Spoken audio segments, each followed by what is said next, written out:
You found the secret key, and now everything is about to change. This isn't random. You didn't stumble onto this message by accident.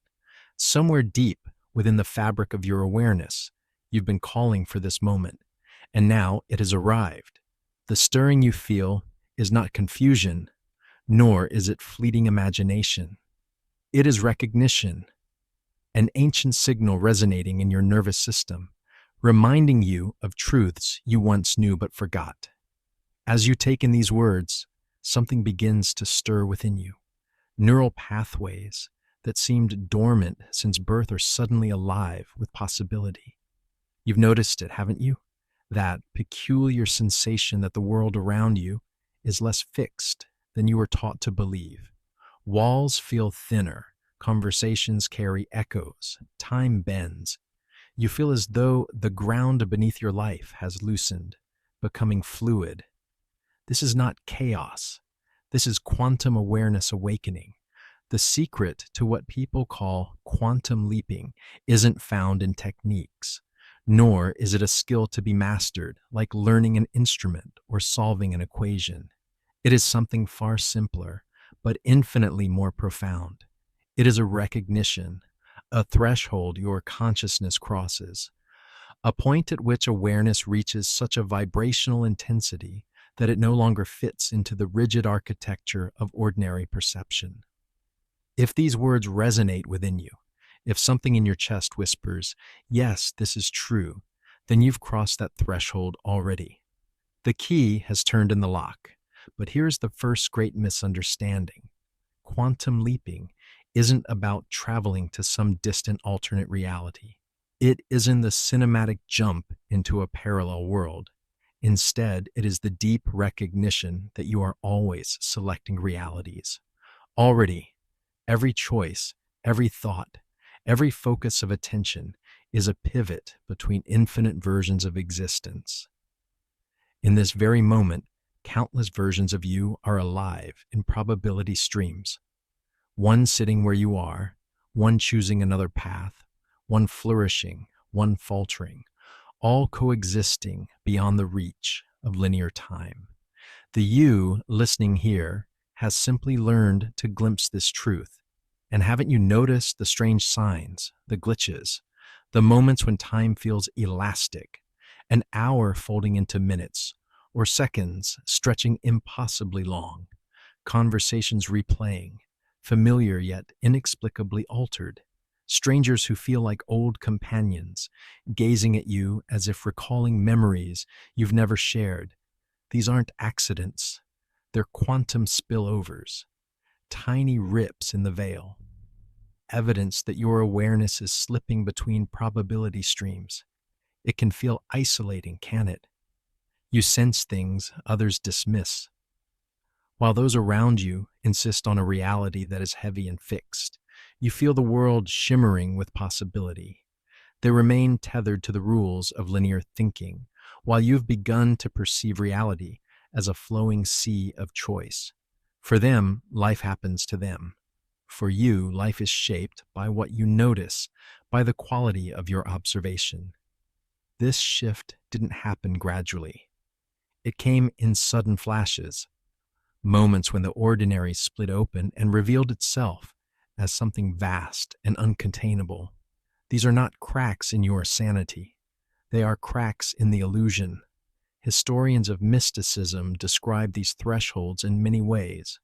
The Sufi called it fana, the dissolving of the self into awareness. The Buddhist masters spoke of sudden enlightenment, satori, a flash where the entire structure of identity collapses in recognition of a wider truth. What you are experiencing belongs to this lineage of awakenings. And time no longer behaves as it once did. You check the clock, expecting hours to have passed, only to find minutes. You lose yourself in thought, in silence, and return to a world that has shifted around you. This is not confusion. It is your consciousness experimenting with a principle physicists call temporal fluidity. You are beginning to function outside the prison of linear progression. tapping into what some scientists call block time, the understanding that all moments exist simultaneously, waiting for awareness to flow through them like a reader turning pages in an infinite book. Perhaps you've noticed something even stranger in your dreams. They feel more vivid, more real, more truthful than waking life. This is an illusion. In dream consciousness, you are no longer confined by the heavy lattice of physical matter. You roam possibility fields, living other lives, making other choices, gathering intelligence from timelines running parallel to this one. Ancient cultures understood this well. The Aboriginal Australians spoke of the dream time, a place where the spirit roamed freely. Shamans in the Americas entered dream states to receive guidance from other dimensions. Your dreams are not fantasy. They are dispatches from your wider existence. And when you drift into silence, when you stare into nothing and feel entirely elsewhere, you are not absent. You are profoundly present. Present not to one layer of reality, but to many. You are beginning to develop what some researchers cautiously call quantum consciousness. It is why your intuition no longer feels like guesswork. It has evolved into quantum precognition, a sensitivity to events before they unfold, not through magic, but by perceiving probability fields before they collapse into the reality others see. Your nervous system is recalibrating, tuning itself to frequencies most people cannot sense. This sensitivity isn't a flaw, though at times it feels overwhelming. It is an evolutionary upgrade. You are perceiving the emotional states of others, not through empathy alone, but because consciousness itself is entangled, each of us woven into an invisible web. And your awareness is brushing against those threads. Take a moment and consider, when was the first time you realized reality was more fluid than you had been taught? Was it the coincidence too precise to ignore? The dream that revealed something you later lived? The moment in a mirror when your reflection seemed both you and not you at once? You may not have known what to call it then, but you were already holding the key. The instant your perception shifted, you stopped being a passive passenger in your own life. You no longer accepted circumstances as immovable, nor did you see yourself as a victim of chance. Instead, you began to realize that you were something far more powerful, the conscious observer, and in that single recognition, the machinery of reality itself began to change its relationship with you. For most people, life feels like a script already written. They imagine they are bound by cause and effect, chained to the past, powerless before the future. But you've already sensed that isn't true. You've tasted something different.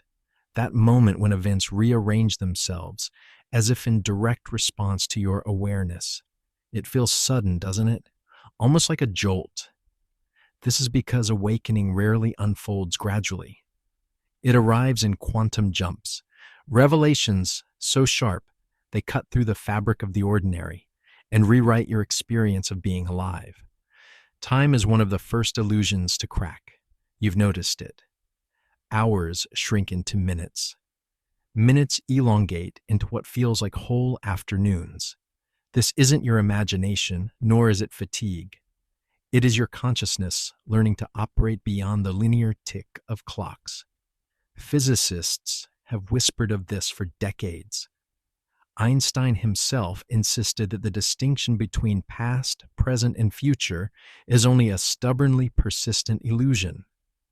In their language, you're beginning to experience block time, the radical understanding that every moment already exists, spread across a single cosmic fabric, and your awareness is the traveler moving between them. And it isn't just scientists who brushed against this mystery.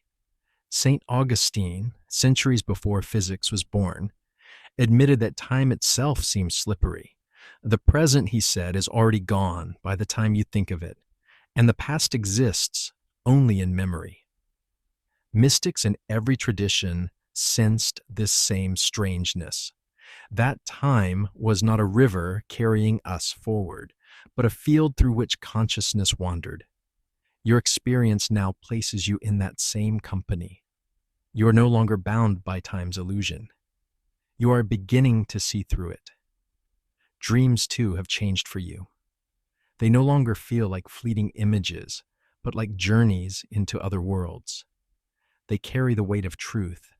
They feel more authentic than your waking hours. In those dreamscapes, your awareness slips free of the dense electromagnetic patterns that bind the body. You roam the quantum fields, gathering fragments of alternate lives.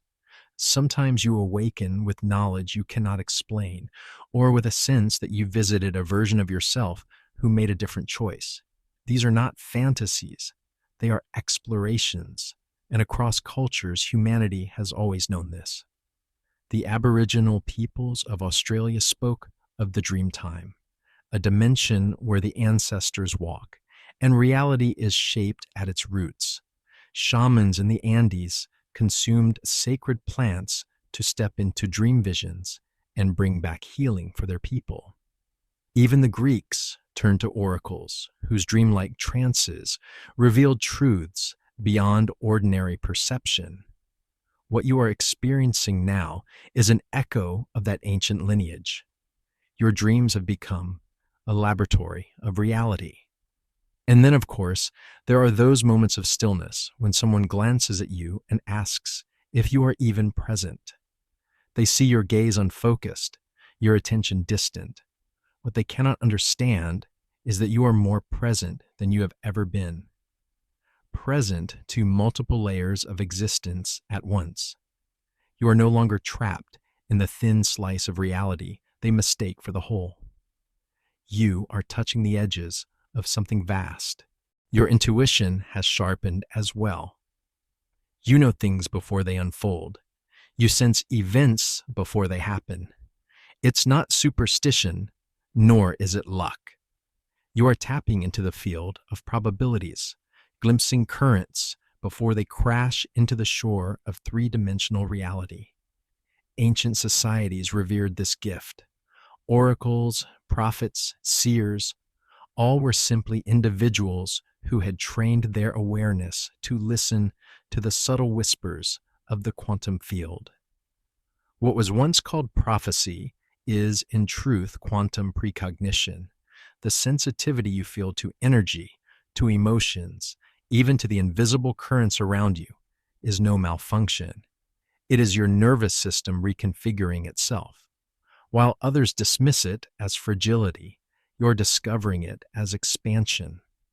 You're beginning to perceive what scientists call entanglement, the principle that all consciousness is connected, every being woven into a lattice of invisible threads.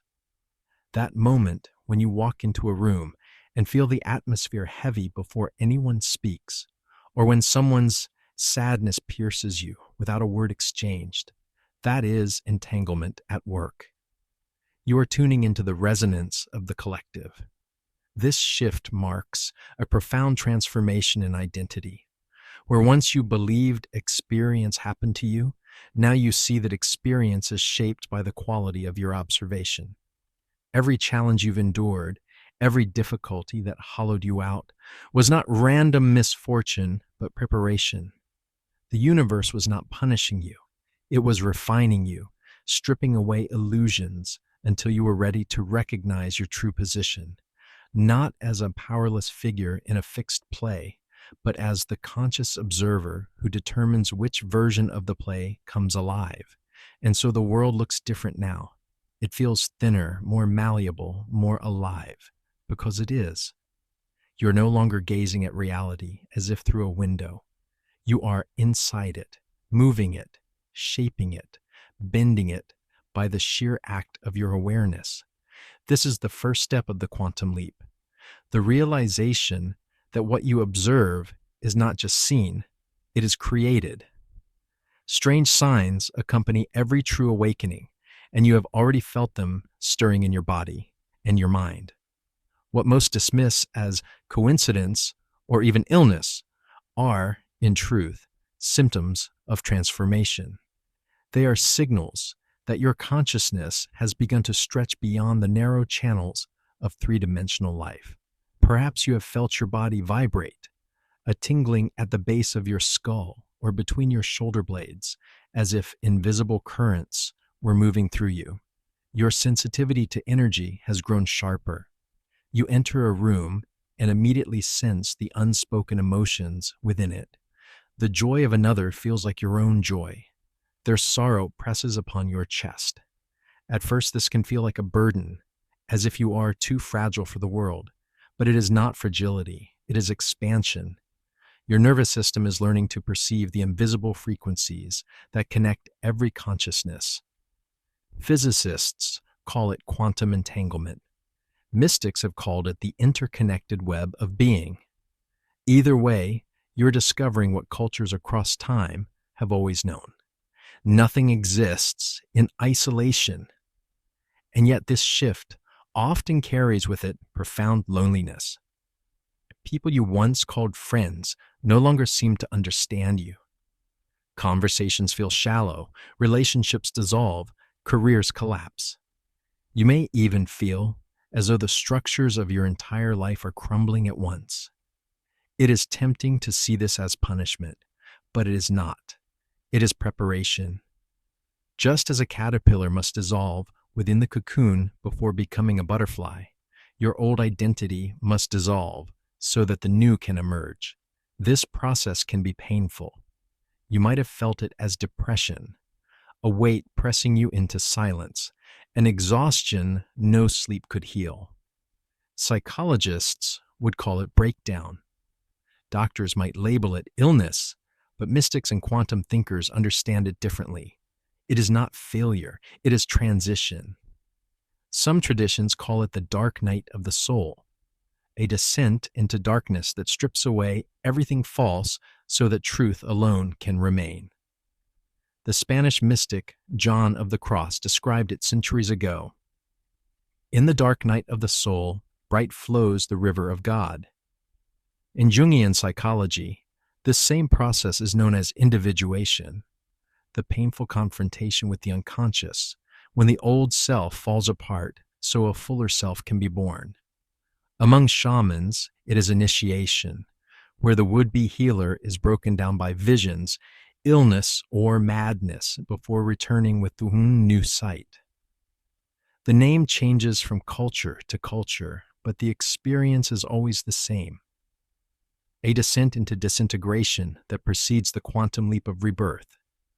Your breakdown was not a defect, it was a threshold. The grief, the fear, the nights you thought you were losing your mind. All of these were symptoms of your nervous system rewiring itself to handle the electricity of expanded consciousness. Think of it as recalibration. The old circuits could not contain the voltage of quantum perception. They had to be burned out, dissolved, reconstructed according to a blueprint that your conscious mind could not access, but your deeper awareness already carried. And then there are the mirrors. You've seen it, haven't you? That fleeting moment when you catch your own reflection and it feels like someone else is staring back. For an instant, the face is familiar, but not entirely yours. This is not madness. It is quantum superposition. Multiple versions of you flickering into awareness until the act of observation collapses them into one. In that moment, you are witnessing yourself as a being of probabilities, not certainties. You are perceiving what physicists can only describe with equations, but mystics have described with awe for millennia. The self is not singular, but many, existing across infinite variations. At times, reality itself feels fragile. You sense almost instinctively that with enough focus, you could tilt the entire world into another shape. You're not mistaken. That sense of power is not delusion. It is recognition. For reality is not a static stage, but a hologram, projected and sustained by observation. Every glance, every act of awareness is a brushstroke of painting the universe into being.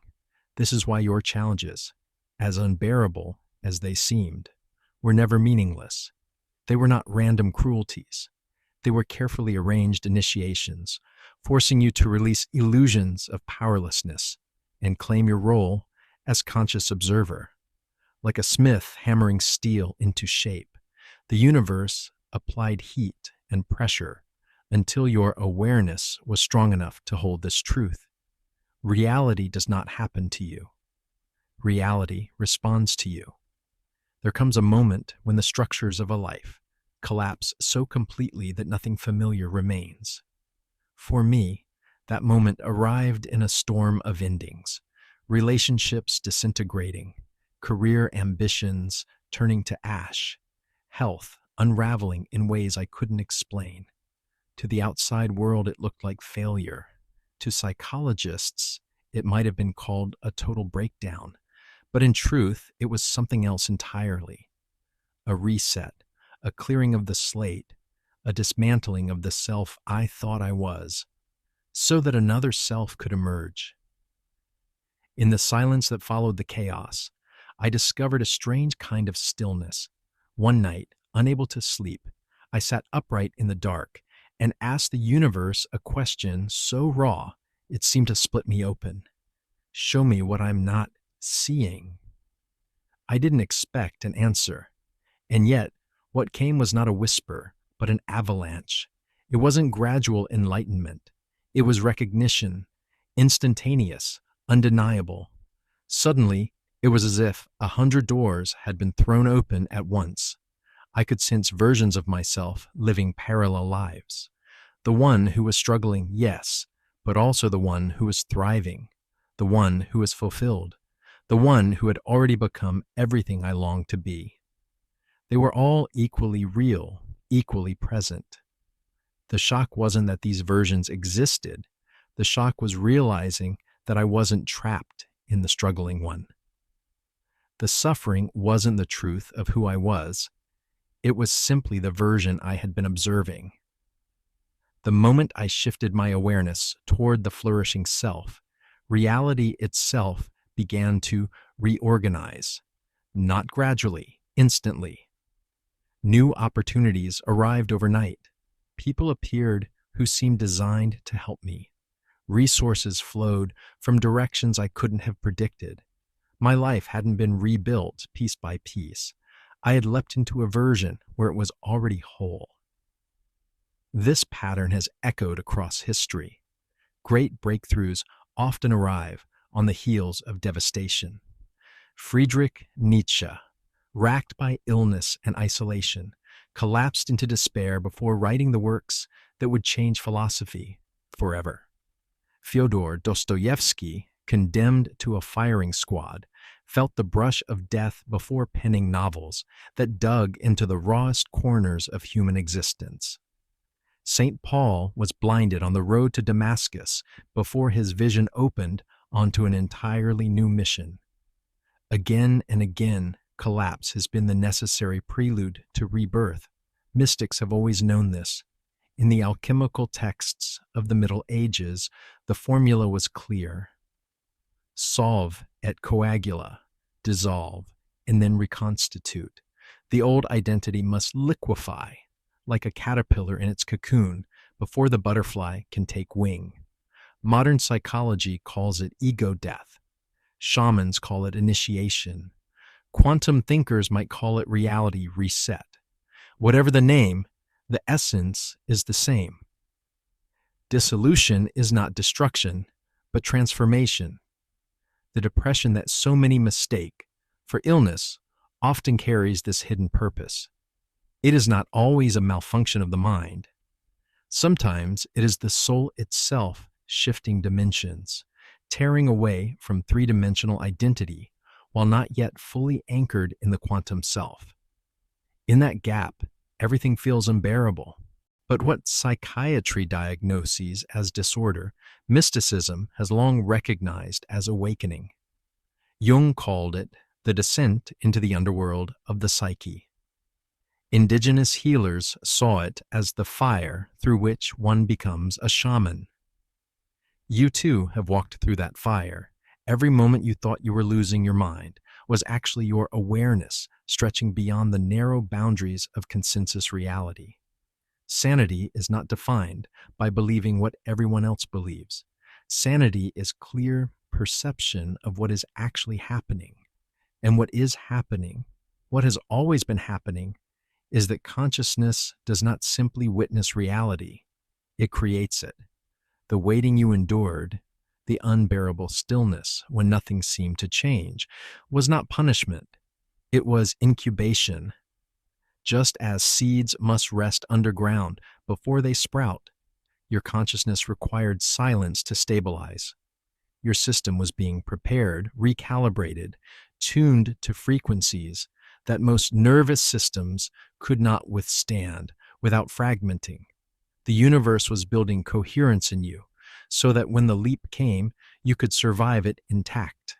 And then the breakthrough, the recognition that you were never a victim of circumstance, that your struggles were not evidence of weakness, but of preparation, that your identity was never fixed, but fluid.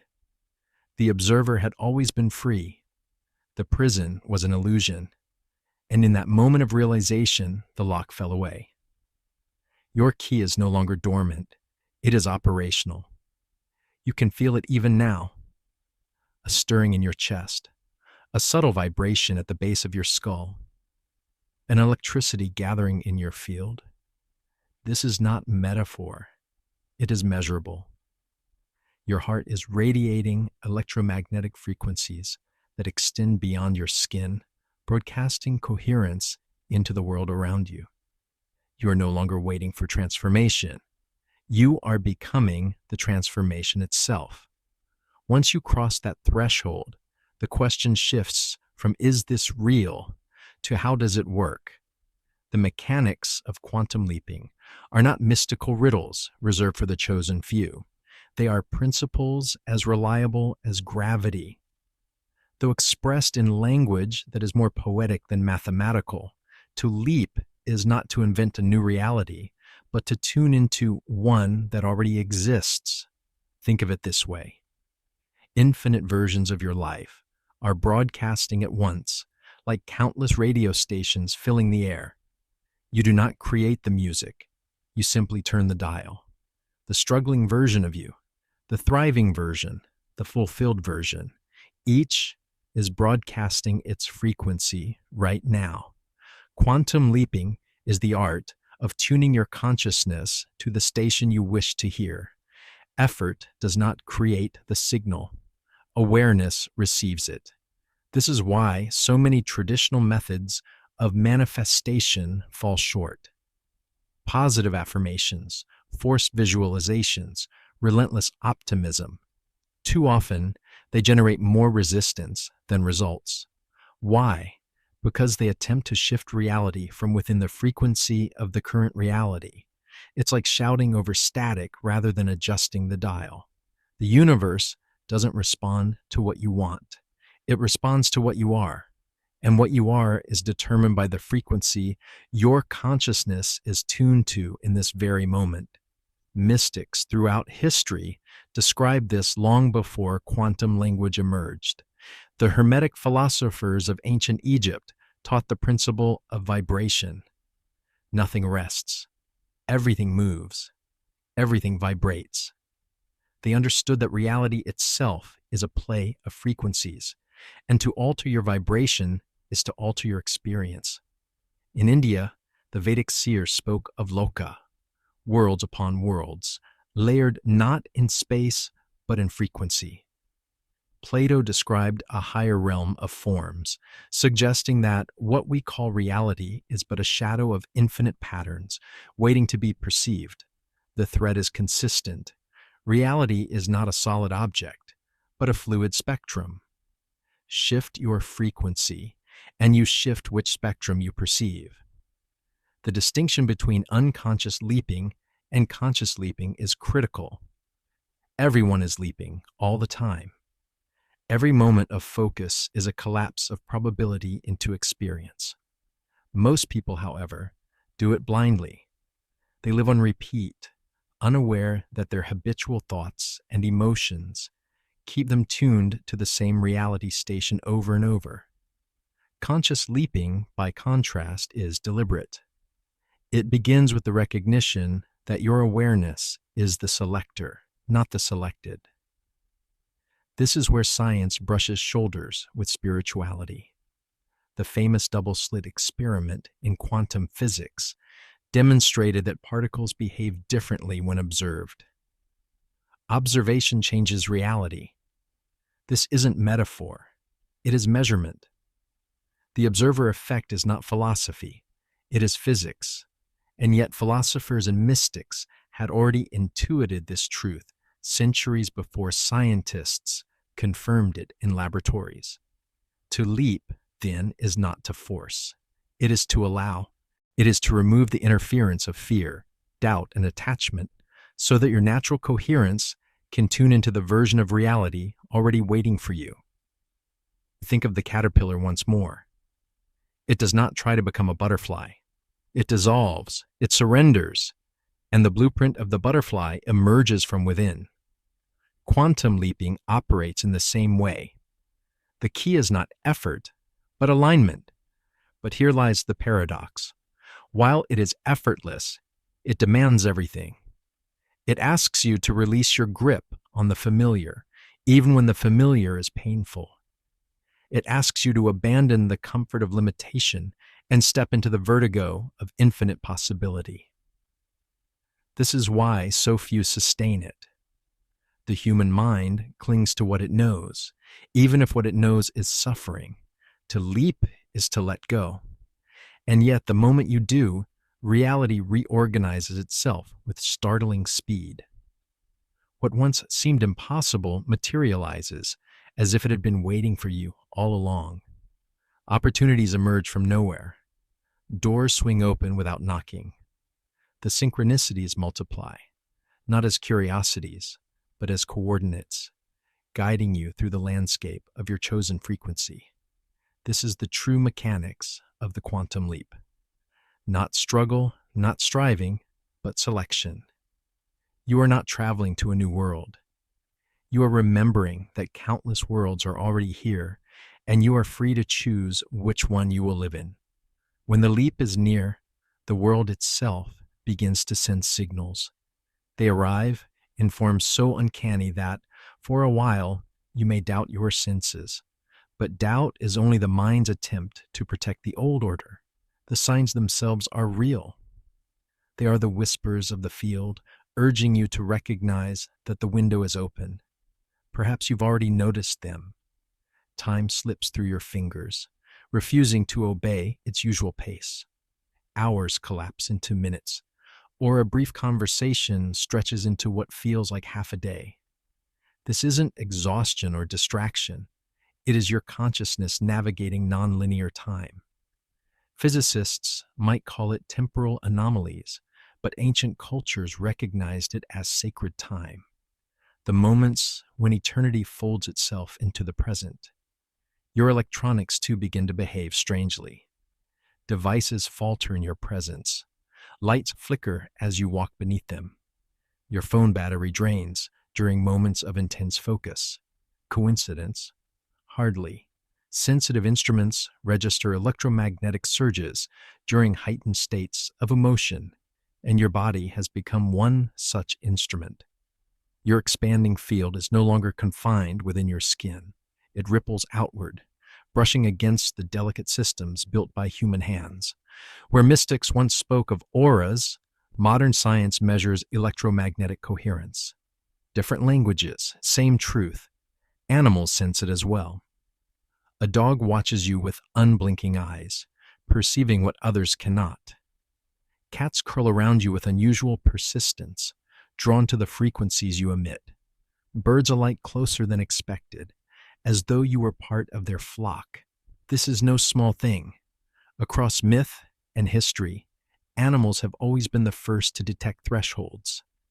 The raven of Norse legend, the cat in Egyptian temples, the serpent coiled at Delphi, all served as intermediaries between worlds. When animals respond to you now, they are recognizing the same shift. And then there are the synchronicities. You think of someone and they call within the hour. You need an answer, and it appears in an overheard fragment of conversation. These are not accidents. They are the fingerprints of coherence. In quantum terms, your frequency is collapsing probability into patterns that match your observation. In mystical terms, the veil is thinning. Either way, reality is responding with precision. Dreams too intensify. They stretch longer, brighter, more insistent. You awaken with the taste of other worlds on your tongue, sometimes carrying knowledge you could not have learned in ordinary ways. Ancient shamans used these dream journeys as laboratories of the spirit, testing paths before walking them. Aboriginal elders taught that the dream time was the deeper truth and waking life the lesser echo. You are beginning to understand why. Perhaps most striking is the shrinking gap between intention and manifestation. What once took months now unfolds in days. You think it, you feel it, and soon after it arrives. At first, the speed may unnerve you. But this is the signature of coherence. The faster the alignment, the quicker the field responds. It is not magic. It is resonance. Yet these signs do not appear for you alone. They are woven into larger cycles, cosmic rhythms that guide collective consciousness. There are seasons when the veil thins for all humanity, when the electromagnetic patterns of earth and sky create openings that amplify awareness. Ancient peoples knew this well. The Egyptians built temples aligned with solstices and star risings. The Mayans tracked cycles of time that stretched across millennia. The Vedic seers spoke of yugas, vast epochs when consciousness would rise and fall like the tides. We are in such a window now. That is why so many are awakening simultaneously. That is why you are feeling what you feel. The signs are not coincidences. They are invitations. The field is calling you to leap, not someday, but now. What you are experiencing is not yours alone. The sensations, the shifts, the strange dissolving of time and identity. These are ripples of something larger. You are not just awakening as an individual. You are part of a generation, stepping into an entirely new phase of consciousness.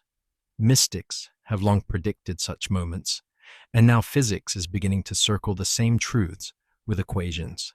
The field is not only opening for you, it is opening for us all. Across history, ancient civilizations prepared for windows like this.